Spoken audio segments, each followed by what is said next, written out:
Hey everyone, good morning to all of you. This is Pooja Upadhyay from Shri Ram Public School. In the last lecture, we have finished the supervision and its function, which is a part of the direction, right? Now, today we are going to see the new topic in the direction chapter, that is motivation and financial non-financial incentives. Clear? So let's start. Motivation concept. The chief function of the manager is to achieve the predetermined objective. Predetermined objective means वो objective जो अभी achieve करना बाकी है of the organization by organizing the activity of various person in the organization. Everyone knows, in fact you all are very well know that कोई भी organization की objective जो होती है वो group activity कंप्लीट होने के बाद ही अचीव होती है. इंडिविजुअली ऑर्गेनाइजेशन गोल अचीव नहीं होता है, राइट? तो यहाँ पे क्या कह रहे हैं, ऑर्गेनाइजेशन की जो ऑब्जेक्टिव है, ठीक है, activities various person working in the organisation, तो वो जो अलग अलग डिपार्टमेंट के लोगों के काम कंप्लीट होने के बाद अचीव होगा, ठीक है, उसको प्रॉपरली अचीव करने के लिए सारे डिपार्टमेंट के एम्प्लॉयज़ को मोटिवेट करना पड़ेगा.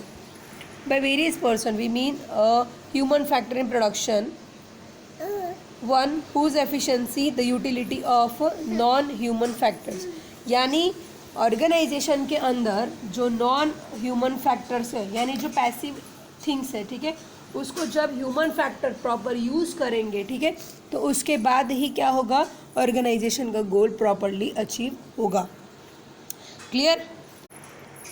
It is clear that human factor in production has an important place in the organization, because without human factor, organization, machineries, money, other resources which is passive in nature, not able to achieve the organization goal by themselves without human factor. That's why the human factors play important role in an organization. Now the important question is as to how to utilize the available ability of the human factor efficiently. यानी जो employ available भी है उनको proper use कैसे करें जिसके through हमारा organisation का गोल अचीव हो सकता है, ठीक है. बिकॉज होता क्या है कि ऑर्गेनाइजेशन में जो एम्प्लॉयज़ है they are the human factor and they are active means, but you know what, sometimes what happen, this people are also not working effectively and efficiently.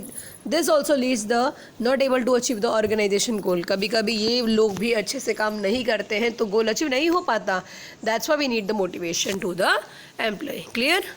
The efficiency of the person depend on the two factors. Firstly, the level of ability to do the certain work, and secondly, the willingness to do the work. पहली बात तो ये कि जो उनको काम दिया गया है क्या वो उनकी एबिलिटी में है. अगर वो उनकी एबिलिटी का होगा तो वो करेंगे ना, अगर वो उनकी एबिलिटी कैपेसिटी के अबव है तो वो कर ही नहीं पाएंगे. सेकंड चीज़ ये है कि जो काम आप दे रहे हो अगर वो उनके लेवल का भी है तो भी क्या वो चाहते हैं काम करना. सबसे बड़ी बात तो ये है, बिकॉज अगर वर्कर्स की विलिंगनेस नहीं होगी तो भी ऑर्गेनाइजेशन गोल अचीव नहीं होगा, ठीक है. So far as the first factor is concern, it can be acquired by education and training. पहला जो कंडीशन है एबिलिटी नहीं है वो तो हम इम्प्रूव कर सकते हैं through the giving training and education, but the second factor जो है उनकी विलिंगनेस वो तो उन्हें अपने आप जनरेट करनी होगी एम्प्लॉय को, ठीक है. उसके लिए तो कोई ट्रेनिंग और डेवलपमेंट नहीं होता है जिसके थ्रू हम एम्प्लॉय के अंदर विलिंगनेस जनरेट कर सकें. सो वहाँ पे मोटिवेशन काम आता है, ठीक है. चलिए अब स्टार्ट करते हैं meaning of motivation. Whenever a person does some work, there is always a need behind it which motivates him in doing so. क्या कह रहे हैं? Whenever a person does some work, there is always a need behind it which motivate him. मतलब कोई भी employ कोई काम करता है तो उसके पीछे उसका पर्सनल कोई रीज़न होता है, कोई इंटेंशन होता है जिसके लिए वो ऑर्गेनाइजेशन में काम कर रहा है, ठीक है. तो हर एक एम्प्लॉय के अपने अपने नीड होते हैं. कोई लोग सैलरी के लिए काम कर रहे हैं, कोई हाई स्टेटस दिखाने के लिए काम करते हैं. तो आपको वो फाइंड आउट करना है और उसको मोटिवेट करके ताकि वो लोग फिर अपने नीड को फुलफ़िल करने के लिए एफिशिएंटली वर्क कर सकें, ठीक है. तो जब आपको पता चल जाएगा कि एम्प्लॉय की नीड क्या है और उसी पे आप मोटिवेशन करोगे कि हाँ आपको हाई सैलरी चाहिए, ठीक है, आप ये काम ऐसे अच्छे से करेंगे तो आपकी सैलरी इंक्रीज होगी. इस तरह से हम उनको मोटिवेट कर सकते हैं. Motivation is derive from the word motive which means talent, power in a person which impel him to do the work. In brief, motivation is that process wherein the person are made to recognize their need in the realization of which they do hard work. Simple है, motivation एक ये चीज़ है जिसमें employ को find out करना है कि उनकी नीड और रिक्वायरमेंट क्या है और उसके अकॉर्डिंगली वर्क परफॉर्मेंस इंक्रीज करना है, इम्प्रूव करना है अपने वर्क एक्टिविटीज़ को, जिसके थ्रू उसका जो भी नीड है वो फुलफिल हो सके. ठीक है. Efficiency of the person depends on the ability to the work certain work and the willingness to do the work.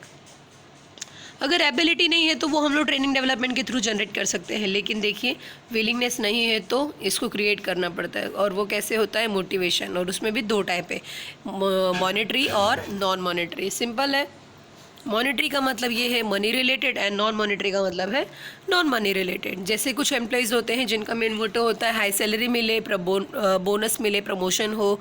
ठीक है. कुछ लोगों का ये होता है कि बस उनका स्टेटस उनको रिकॉग्नाइज किया जाए, उनका मतलब तारीफ़ किया जाए, उनको सर्टिफिकेट मिले अच्छी वो अचीवमेंट के. ठीक है. इस तरह के तो उनको नॉन मॉनेटरी से भी सफिशेंट हो सकते हैं, सेटिस्फाइड हो जाते हैं. ठीक है. ठीक है. तो मीनिंग क्लियर हो गया. अब हम लोग चलते हैं डेफिनेशन में. आपको नुट्स और डोनल के ही डेफिनेशन को लर्न करना है.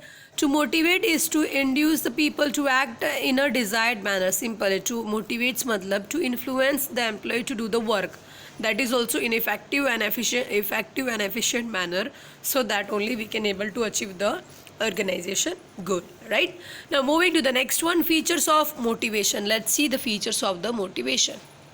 Motivation is an internal feeling. ये जो मोटिवेशन होता है, जो हम लोग एम्प्लॉय को मोटिवेट्स करते हैं, एंकरेज, ऐसे वर्ड आप सुनते होंगे, मोटिवेशन करना, मोटिवेट्स करना, एंकरेज करना. ठीक है. तो ये जो सारी चीज़ें होती है ना, ये इंटरनल फीलिंग होती है एक्चुअली. ठीक है. Motivation is a psychological concept जो दिमाग में होती है ह्यूमन बीइंग के. ठीक है. ये कोई गुड्स नहीं जो हम लोग देख सकते हैं. ठीक है. ये एक टाइप का फीलिंग होता है, साइकोलॉजिकल कॉन्सेप्ट होता है, which lies within the person. First of all some needs appear in the mind of an individual which affect his behaviour. यानी सबसे पहले तो हमारे दिमाग में हमारी इच्छाएं आने लगती हैं. ठीक है. फिर उसको अचीव करने के लिए हमारा दिल कहता है ठीक है इसको हमें अचीव करना है और उसके लिए हम हार्डवर्क करेंगे. ठीक है. तो इसी का कहा जाता है कि ये जो है वो एक तरफ से इंटरनल फीलिंग है which affect his behaviour. He want to do some work in order to satisfy those needs. लेकिन कभी कभी आप लोगों ने कई लोगों को सुना होगा कि नहीं हमें तो कुछ नहीं करना है. ऐसे भी लोग होते हैं जिनकी लाइफ में कोई ऑब्जेक्टिव्स ही नहीं होती है, बिकॉज उन्होंने अभी तक अपने माइंड सेट में कोई गोल ही डिसाइड नहीं किया कि उन्हें चाहिए क्या एग्जैक्टली. राइट. दैट्स वाई वो उनके लिए मोटिवेशन का कोई मायने नहीं रखता. लेकिन जब एम्प्लॉय के पास कोई नीड हो और आप उसे मोटिवेट करेंगे तो डेफिनेटली वो ऑर्गेनाइजेशन को में वर्क एफिशिएंटली करने लगेंगे ताकि उनके नीड को ऑर्गेनाइजेशन फुलफिल करने में हेल्प कर सके. ठीक है. सो इसीलिए कहा गया है motivates the employ only after finding their needs, so that motivation get affect internal psychological thing among the employees. ठीक है. तो जा करके जब आपको पता चल जाएगा कि कौन से एम्प्लॉय की क्या क्या नीड्स हैं, ठीक है, तो आप उसको उसके लिए मोटिवेट्स करेंगे तो इंटरनल फीलिंग होगी. यानी कि उनका साइकोलॉजिकल कॉन्सेप्ट ये कहेगा अच्छा अगर हम एफिशिएंटली वर्क करेंगे तब जा करके हमारा गोल अचीव होगा, तो हम बिल्कुल हार्ड वर्क करने के लिए रेडी हैं और इस तरह से ऑर्गेनाइजेशन का गोल भी अचीव होगा. ठीक है. नेक्स्ट है motivation produce the goal directed behaviour. So motivation is a power which leads the employees to achieve to the achievement of their goal. यानी मोटिवेशन एक ऐसा है जो उनको डायरेक्ट करता है, डायरेक्शन देता है जिससे वो अपने खुद के गोल को अचीव कर सकें. The behaviour of the motivated employees clearly shows that they are inclined towards the achievement of their goals. For example, promotion is a technique of motivation. The employees who desire to promote definitely improve their work performance. ठीक है.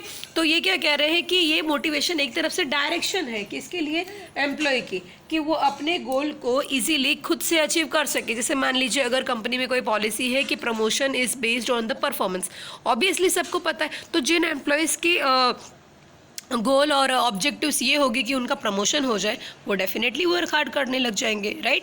Next है motivation can be either positive और negative. अब ये देखिए motivation positive भी होता है, नेगेटिव भी होता है. There are two types of the employ from the point of view of the motivation, laborious और the shirkers. Those employ who are laborious in the true sense of the word are encourage with some award. यानी कि motivation करने से कुछ employ को अच्छा positive effect भी होता है, किसी एम्प्लॉय पे नेगेटिव. सिंपल कहा जाए अगर तो ये है कि जो एम्प्लॉयज़ है जिनकी कुछ नीड्स है, ठीक है, उनके लिए ये मोटिवेशन पॉजिटिव होता है. लेकिन जिनके लाइफ में कोई गोल ही नहीं है, बस वो यूं ही टाइम पास के लिए जॉब कर रहे हैं, ऐसे भी लोग होते हैं, ठीक है, तो उनके लिए हमारा मोटिवेशन नेगेटिव ही होगा. उन्हें कितना भी इंकरेज करिए वो काम एफिशिएंटली नहीं करेंगे, क्योंकि उनको बस ऐसे टाइम पास के लिए काम करना है. Those employ who are laborious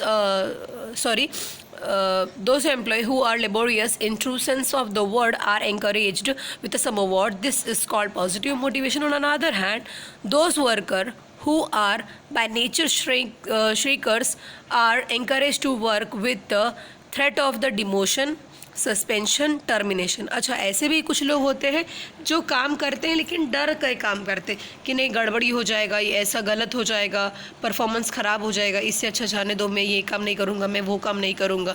और फिर उनको कितना भी आप मोटिवेट करिए, क्योंकि हम किसी के अंदर डर तो इमीडिएटली ख़त्म नहीं कर सकते ना, इसीलिए तो उनके ऊपर जो ऐसे नेचर के होते हैं उनके ऊपर मोटिवेशन का इफ़ेक्ट नेगेटिव जाता है. Motivation is a complex process. क्या है? Complex process. All the people working in an organisation have different nature, all have different needs, therefore everybody cannot be motivated with one motivation.